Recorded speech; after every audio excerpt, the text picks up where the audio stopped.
Hello Professor, this is my recording for CST 256 milestone 5, where we were making a job list and making it searchable and everything like that, and allowing people to apply. So right now we're just on my job list page. You can see on the nav bar on the left I've added this down here, which will actually route you to your profile once it loads. Oh, it's finding an error there, even though I filled that out. Whatever. I added that so that it routes you to your profile. Here we've got some companies and some fake jobs that I added in here. You can see they've got different levels. You get paid different amounts, and they have different departments. If I wanted to add a job, we've got this form here, and it can actually let me choose an existing company or add a new company. So if I click choose existing, we've got 2 here. If I wanted to add a new one, I just specify those things. Not going to worry about that too much right now. But if I wanted to search jobs, I'm looking for, let's say, a programmer job. It should just pop up. There it is, just that one. And you can see that the actually, because of the way I did it, the URI is just a GET request, so you can actually share any jobs with anybody. Anybody else, you can send it through an email, or you can post it on a website or whatever. If I go back to jobs, and I wanted to search for the CMO job, just to give you one more example, you can see we pop up with that one. Because I'm logged in as an admin, I can't apply for it, but if I did Control-Shift-N, so I opened this up, and I went to localhost / milestone 1 / let's just go to milestone 1.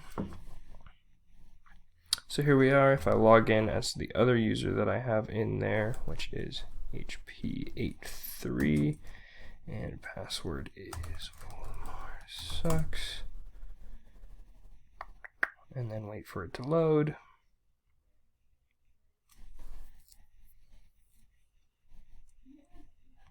There we go. You can see I'm in as Harry Potter now, and here's my profile picture.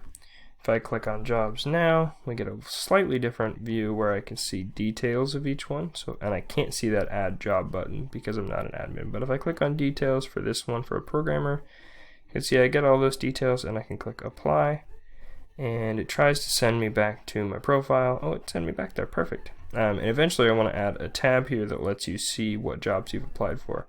But if I go into, let's go to my tables. / PHP my admin. I was going to try and pull up the designer, but that's okay. I didn't have all this ready ahead of time. It's my fault.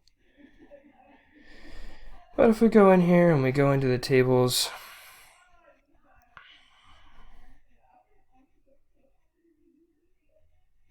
again, when it loads, and we go into applications, you can see that now user number 2 has applied for job number 1, and he's actually applied a few times. I have it set so it can't do that, but I didn't run the migrations again, so it's not set up like that right now. So we'll look over here at how I did this. We're going to start with looking at that list and how I did that. It's actually a really small file. It's not too big. So we've got this form here for searching, and that's inline, and that's what gives you this green bar across the top. So if I go back, this green bar with the job list and the search and everything, that's all this right here. And then we've got if there are no results, you'll see this. So if I search for something like, let's just say job number 17, I have it set up so you can actually search by job ID as well. And it says nothing found that matches 17. So that's where that comes into play. And then here we've got the table and all of the information. We've got a switch here on the job type to say what kind of job it is, because I stored that as an int instead. So then you can see down here we've got the forms, and it's can access, which means you are an admin. But if you are not, you get to see the details page, which I would like to have on the admin page as well, but I don't. I want to change up the structure so that instead of it being can access for admin, it's going to be if you're a company. So I don't know what I'd call that, are a company maybe, or something like that, for the policy there that would make it so that if the logged in user actually has a user type of company or of 3 or whatever, they can actually do this. And they wouldn't need to apply, then admin could still apply for jobs. I don't know. Just some ideas that I have. And then same thing down here. If you're an admin, you can add a job. Again, I'd like to do that with a company, but and then the search results here is really just a copy and paste of most of the table details.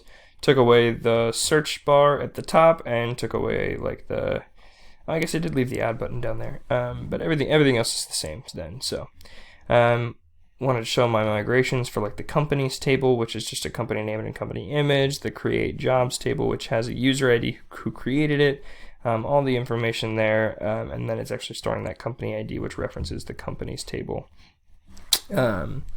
And then applications table, which you saw has a user ID and a job ID, and you can see I made it unique, but I just, like I said, didn't run the migration again afterwards because I would have lost all my information, so decided not to do it that way. But if we go over to the jobs controller, here's how I did all of the behind the scenes logic. So in the add job table, this is where I spent most of my time this week, which wasn't part of the necessary requirements, but I did do it just to kind of flesh it out a little bit. If you're requesting to add a new company, so over here in add job, one second, you can see this page here. When I click on add new company, if I open up my developer tools and click on like this box right here and open it up a little bit, you can see we've got this hidden input, which is the add new input, which has the name of add new company, and right now it's set to true, but if I hit choose existing, it changes it to false. I added some jQuery to do that. It doesn't choose it to false, it changes it to nothing, so it evaluates to null here. So if you're adding a new company, we're going to run this, we're going to validate everything, that make sure you have a company name and logo in there. We're going to give you all the messages, and we're getting a name for the file, which is the company name exploded on every space that's in the name, and then placing an underscore in the place of that. And then if the file name doesn't exist in the storage disk, in the public disk already, we're going to move it there and add it as file name. And it's going to be a JPEG and all that good stuff. We're making sure the aspect ratio is the same. We're resizing it to 100, all that kind of good stuff. We're creating a company here, and then we're creating a job down here and relating it to that company. Otherwise, we don't need to validate anything else. We just need to make sure that the company actually exists on the company's ID table so that somebody can't come in here and say choose an existing company, and instead of doing your select, let me add a new element in here and go with another option. Like if I were to right click and edit as HTML, I could add a new option down here that has a value of 2, or let's give it a value of 4, and we'll just call it hack. See, I can do that, and then it actually adds a new select in here when I get it in there. Boom, hack. So if we try to submit it now, it would tell us, hey, that doesn't exist on the table, you can't do that. And then we're setting the remote flag and creating the job. Didn't mess too much with the edit job, but I did add a couple down here for search. So it's just looking for a job where the ID is like the request, the title is like the request, or the company is like the request, and it'll actually return once for all of those. So if I have a number 2, it'll find the ID and then it'll stop. Or if it doesn't find an ID, it'll look at the title. If it doesn't find the title, it'll look at the company, and then if it finds the company, it'll return that as well. And then, like I said, we're returning a view. So like I said, where it has the search results in the URI, that's where it's coming in, because we're actually returning a view instead of a redirect. Redirecting back with the no results here is what made you see that nothing matching 17. And that is about it. That's almost all that I messed with this week, aside from adding this to the nav bar and making it so that you didn't have to fill out your entire profile when you first log in. That is all I've done for this week, so thank you, and I will talk at you next week.